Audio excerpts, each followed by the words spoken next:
Je voulais vous parler aujourd'hui d'un livre que je viens de terminer qui s'appelle Au revoir là-haut de Pierre Lemaitre aux éditions, je ne sais pas si on voit très bien d'ailleurs, aux éditions Albin Michel. C'est illustré par un tableau de Otto Dix, le grand expressionniste allemand, qui représente d'ailleurs un genre de champ de bataille avec des corbeaux, un soleil qui traverse des nuages dans une atmosphère bien troublée. Et cet ouvrage, qui a eu un grand succès tout l'été, est sur la liste de presque tous les prix, Goncourt, Renaudot, etc., et autres prix, car la critique l'a salué comme étant un des meilleurs romans de la rentrée littéraire 2013. Et à dire vrai, il s'agit certainement d'un très, très grand roman, avec beaucoup de qualité. Pierre Lemaitre s'intéresse, c'est décidément bien à la mode depuis plusieurs années, à la guerre de 14. Il y a eu beaucoup de romans sur la guerre de 39-45, on se souvient de L'art français de la guerre, d'Alexis Génie, ou même des Bienveillantes de Jonathan Little. Là, on est dans cette guerre de 14, au moment de la fin d'ailleurs, parce que le roman commence, et c'est tout l'intérêt de l'idée de Pierre Lemaitre, dans la dernière semaine avant l'armistice du 11 novembre. La guerre est perdue pour les Allemands, les Français pensent qu'ils vont finir par l'emporter, et il y a comme une petite accalmie au front. Et apparaissent trois personnages, deux soldats et un jeune officier, un jeune lieutenant. Et ce jeune lieutenant, qui est un aristocrate, très sûr de lui, très beau garçon, qui a beaucoup de succès, et d'une ambition terrible, parce qu'il veut rétablir la fortune de sa famille qui est ruinée, reconstruire le château, etc.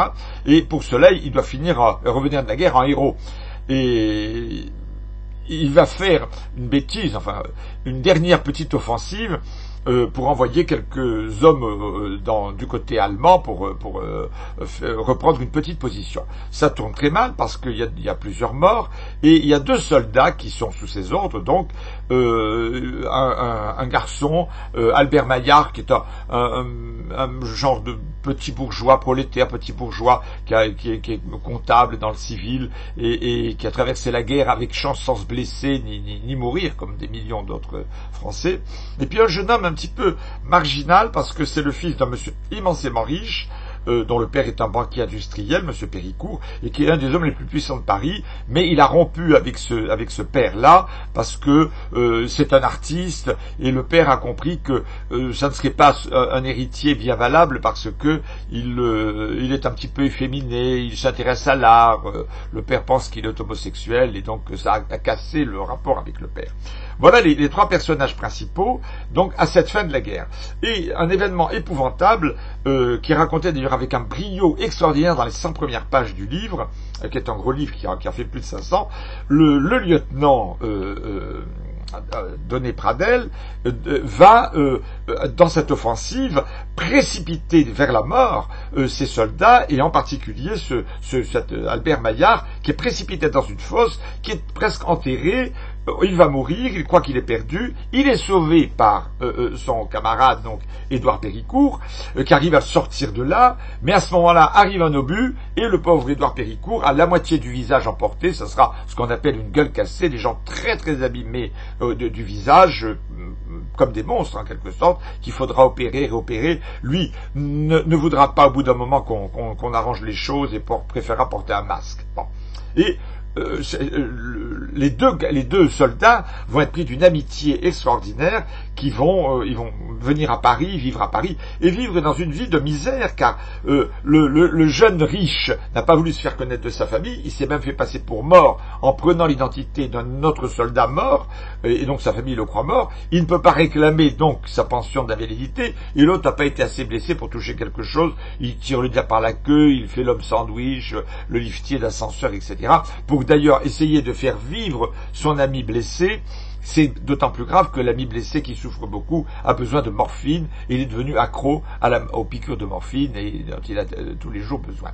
Voilà un petit peu l'ambiance. Et de l'autre côté, alors le lieutenant devenu le capitaine Donné Pradel épouse la sœur du garçon très blessé, donc la fille de ce milliardaire, et il va profiter de ça pour avoir une position dans le monde, entrer au Jockey Club et devenir un homme d'affaires.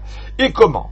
Eh bien, en faisant une escroquerie, et c'est l'intérêt du livre, c'est qu'après la guerre, la République qui a beaucoup de mal à s'organiser, mais elle n'a pas tellement envie d'aider les survivants, mais elle veut rendre hommage aux morts. Alors, on a décidé de créer des grandes métropoles, ces énormes cimetières avec des dizaines de milliers de tombes, et on paye à l'unité, naturellement, pour l'enterrement de chaque soldat. Et le capitaine Audrey Pradel a monté avec quelques associés bien placés une affaire où il facture chaque enterrement, mais en faisant des choses horribles, des cimetières des cercueils trop petits, il faut casser les membres pour les faire entrer dans le cimetière. On met le corps de l'un sous l'appellation d'un autre. Enfin, il y a des confusions. Le travail est extrêmement mal fait et ça va donner lieu à un scandale dénoncé par un fonctionnaire du ministère des Pensions qui vient là, personnage d'ailleurs extraordinaire, d'une laideur aussi lui-même, un personnage assez antipathique, mais qui ne va pas se laisser corrompre et va amener ce capitaine d'Aulnay Pradel jusque à la police, à la condamnation et même à devenir un anti-héros, enfin rejeté par tout le monde. Il sera ruiné et aura une fin assez misérable.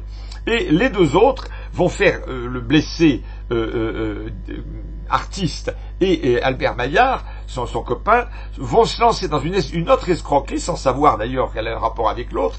Eux, c'est de faire des faux monuments aux morts. C'est-à-dire que ils font une publicité pour fournir aux mairies, et il y en a plus de 30 000, des monuments aux morts à la gloire des disparus de la guerre de 14-18. Et c'est un marché extrêmement lucratif, car il faut payer d'avance la moitié de la commande, et naturellement, on ne verra pas le monument, ils vont encaisser la moitié de la commande, et puis ils partiront quand ils auront fait une certaine fortune.